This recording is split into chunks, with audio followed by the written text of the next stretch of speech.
Bonjour à toutes et à tous. Comme la vidéo précédente où on va parler beaucoup de somme directe, ici dans cette vidéo, on va parler des propriétés des sous-espaces propres. Ces propriétés sont à la fois très importantes, mais elles sont également assez difficiles à démontrer.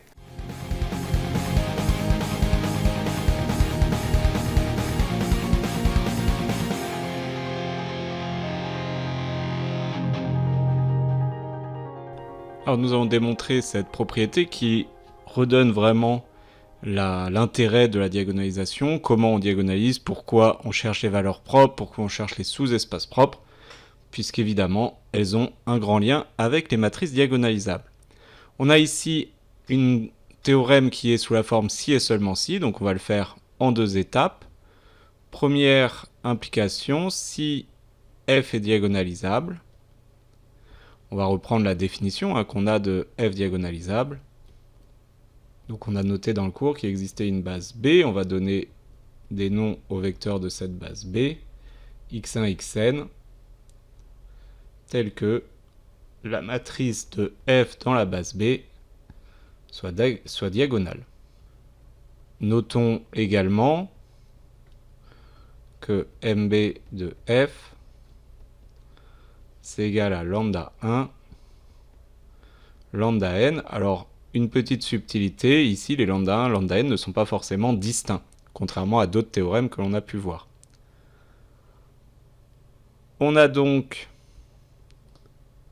Alors les x1 et xn sont bien sûr différents de 0, et de plus, f de xi égale lambda i xi, par définition de la matrice, pour tout i appartenant à un n, et xi est différent de 0, donc xi est un vecteur propre. De plus, on voit bien que mbf, les coefficients diagonaux sont bien les valeurs propres, et si lambda 1 égale lambda 2 égale jusqu'à un lambda p,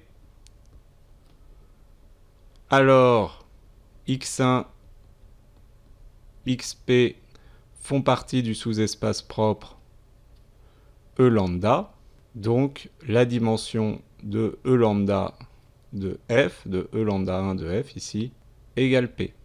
Alors ceci pour deux raisons. La première, c'est que x1, xp forment une famille libre. Pourquoi? Puisque ce sont à la base, le x1, xn est une base. Et ça va former également une famille génératrice, puisque les seuls vecteurs libres qui vont appartenir à E de lambda de f, eh bien ça va être les x1, xp.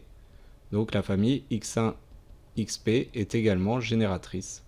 Voilà, donc si on a une valeur propre, en fait le nombre de fois où elle apparaît sur la diagonale, eh bien ça nous donne la dimension du sous-espace propre associé. Pour ça, c'est si on sait déjà que f est diagonalisable, notre but évidemment, ça va être de montrer que si il existe une base B formée des vecteurs propres de f, alors l'endomorphisme est diagonalisable. Pour cela, supposons donc on ait une base de E formée de vecteurs propres f. On associe pour tout i, on note lambda i, la valeur propre associée à xi. Les lambda i peuvent être, contrairement aux xi qui sont différents, les lambda i peuvent être similaires. On a donc, pour tout i appartenant à un n, f de xi égale lambda i fois xi. Donc, la matrice de f dans la base B va s'obtenir assez facilement. On va avoir le premier coefficient qui va avoir lambda 1, le deuxième lambda 2. Voilà. Et cela correspond à ce qu'on avait fait dans le cours, c'est-à-dire quel est le but de la diagonalisation, c'est d'obtenir cela, donc il faut chercher ça, donc on définit ça comme des valeurs propres, donc on définit ça comme des vecteurs propres, etc. Donc si on trouve une base de vecteurs propres, l'endomorphisme f est diagonalisable, et de la même façon, on peut montrer que les coefficients diagonaux sont les valeurs propres, puisqu'on a déterminé les lambda 1, et puis qui vont apparaître autant de fois qu'il y a la dimension du sous-espace propre, de la même façon que l'on a fait précédemment. Voilà, j'espère que tout est clair dans cette démonstration.